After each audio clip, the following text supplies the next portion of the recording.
Kaya nga, ganon kahigpit maging sa bautismo.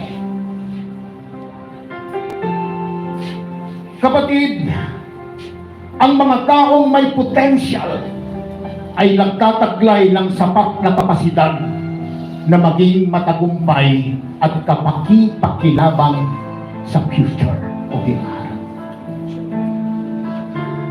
Kaya nang bagbastan mong mabuti, yung bang katabi mo kapatid ay kapaki-pakinabang ba yan para sa hinaharap? Then elect him, elect her for the glory of God. Amen.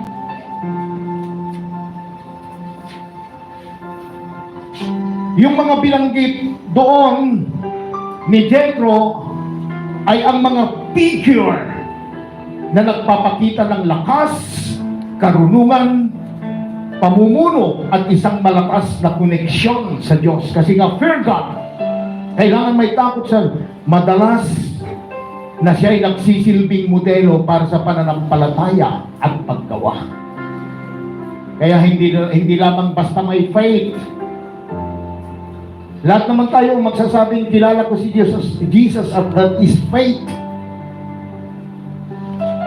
Pero faith lang maaari na kilala mo si Jesus kasi takot kang maimpyerno, and that is not good.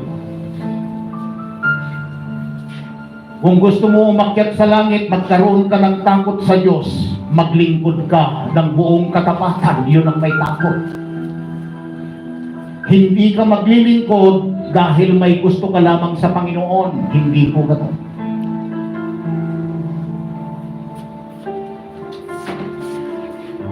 Kung titignan natin yung mga may mga ilang pinili ako na mga may kakayahan,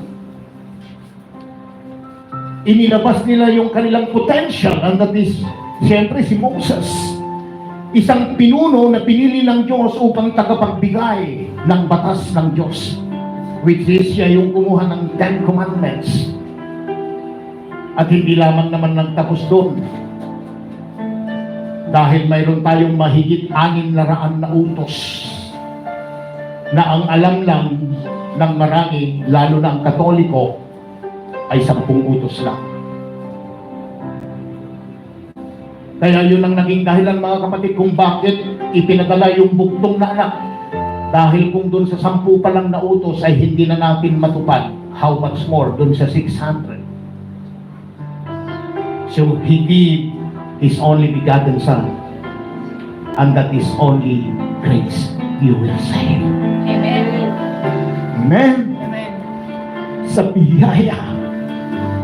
Kaya kapag tinanggap mo yung biyaya ng Diyos, magiging mahusay kang tao. Magiging mahusay ka na tagapag-lead ng musika.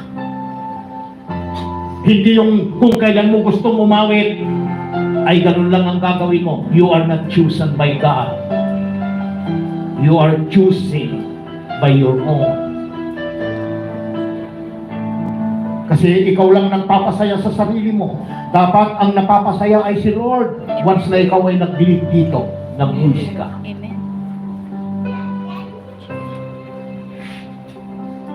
Siya ay tagapagbigay ng batas, isang propeta na namuno sa mga Israel mula sa Ehipto at inalis sila sa pagkaalipin. Pero 3-point-something million ang inilabas ni Moses. Kung hindi siya mahusay na propeta, hindi niya makakaya.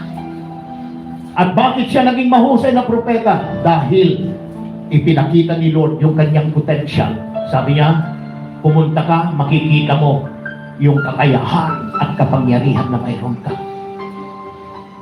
Kaya bawat isa sa inyo, kapatid, mayroong tangan-tangan na kapangyarihan, katalinuhan, at kapasidad ng lahat ng bagay.